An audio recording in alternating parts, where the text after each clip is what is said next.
going on, dudes and dudettes? Been a while, but definitely have a lot of good stuff to talk about finally. So yes, Duke has gotten two pretty big wins, especially last Saturday against number 4 Virginia by a couple of points. It's really cool because it was the first game without Trey Jones, and definitely showed that they could win without him, which is good, especially against a quality team like that. So I'm glad they got that win, and you saw the crazy dunk from Zion Williamson in that game. Then also yesterday they played it against Pittsburgh, which is ex-head coach and Jeff Capel that was on the Duke staff the past couple years, and he's turned around that team pretty well. Has them a pretty good record. I think they were like 12-6 before the game, but Duke was still able to build like a 12 to 20 point lead for most of the game, and then Pittsburgh tries to come back, but it just wasn't enough against Duke. Duke still won by like 15, so that was still good to see again without Trey Jones, and of course a few dunks right there. And then also in NBA Duke news, Wendell Carter Jr., the rookie, that's with the Chicago Bulls right now. He's going to be out, I believe they said 8 to 12 weeks, which kind of sucks, but hopefully it's just 8 weeks because he's been doing pretty good so far, and maybe they'll get him back like a week or two after the All-Star break.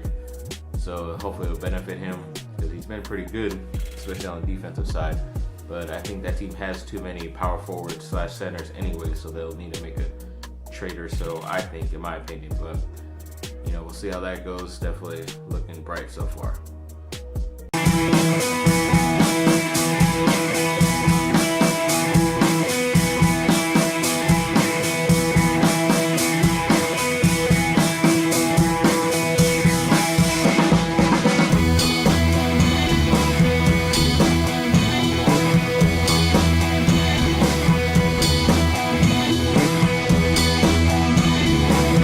The GM of the Chargers, Tom Telesco, had like his final meeting before going to go scout and everything for the draft like a few days ago, and saw the whole thing. But of course, a few things I didn't like, where he's saying that he obviously doesn't want Phillip Rivers to go anywhere, and if the opportunity came up where they could sign Antonio Gates again, he would.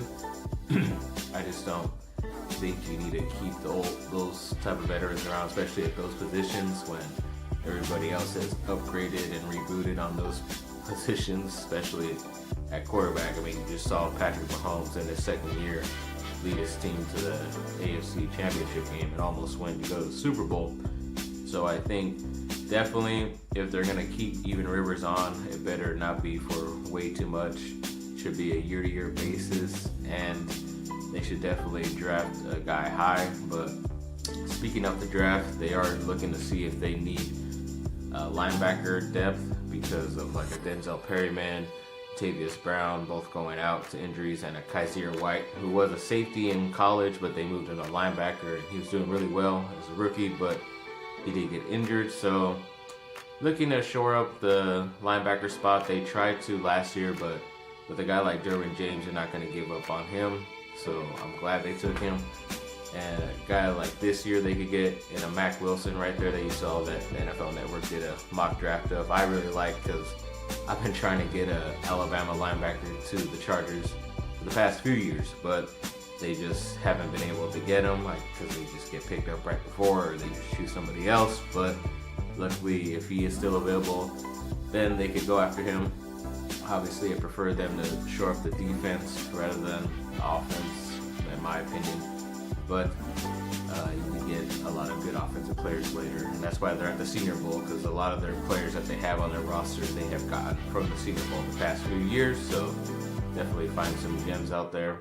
Then they also did add Spencer Drango, a guard / center, to their one of those practice future squad things. So I think they all secured on that. We'll see how that goes if they add anybody else, especially after the draft, but should be fun.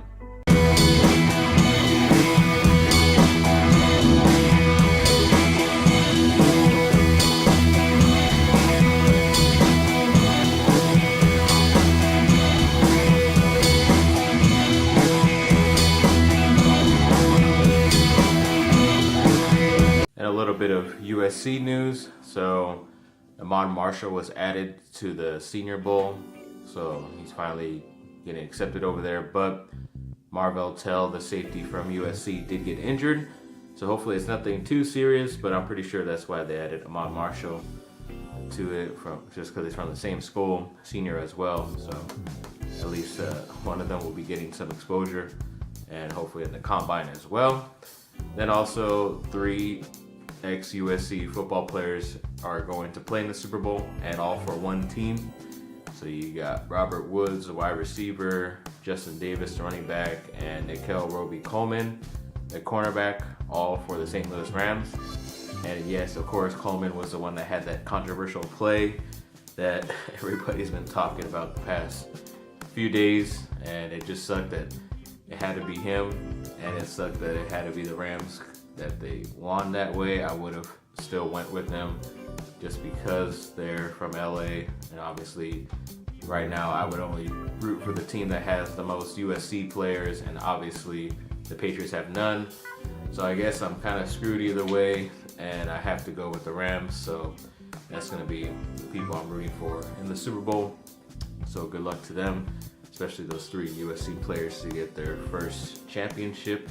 Then also the USC basketball team, they had a big game last Saturday against UCLA. They've had a long time losing streak against UCLA, but they finally got a W, which is really cool.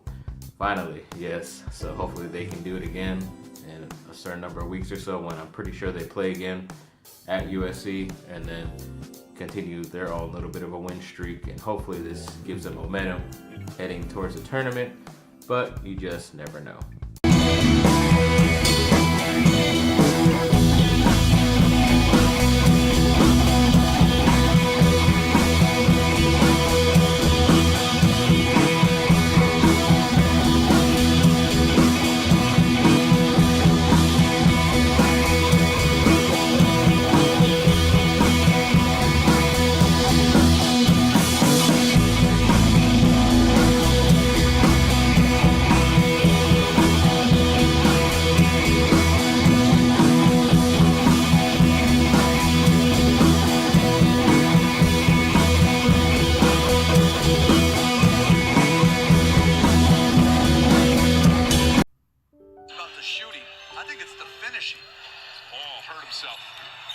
Grabbing onto his leg. Ball still down. They've got a foul to stop it. Instead, it gets ahead to Ennis. Ennis lays it up and in. And Lonzo Ball shaking up, grabbing that left ankle.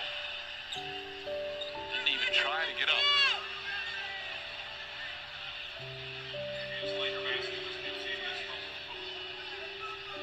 That turned pretty far. So they'll attend to him. We'll take a quick break and be back. Lonzo Ball back in the locker room after really rolling his ankle. Didn't step on anything, but watch that left ankle rolling all the way down. He could not put any weight on it whatsoever after staying down. He fell right away in a lot of pain. And had to be helped off by his teammates. Obviously, we'll get an update and pass it along. So I believe it was last Thursday, the Lakers had an unbelievable win in overtime against the Oklahoma City Thunder, but then I believe it was the very next day they had an unforgettable overtime loss against the Houston Rockets, and they also lost Lonzo Ball as well. Found out it's going to be even a lot longer than they had anticipated, but it always seems to be the same with him. That's why I always said you have to trade him whenever he's at least somewhat healthy and playing, because something like this is always going to happen, and it would just look like a normal rolled ankle that he did by himself. But of course he's out for so long, and of course it ends up lining up perfectly where it's after the All-Star break, so even if he was healthy after that, you can't trade him.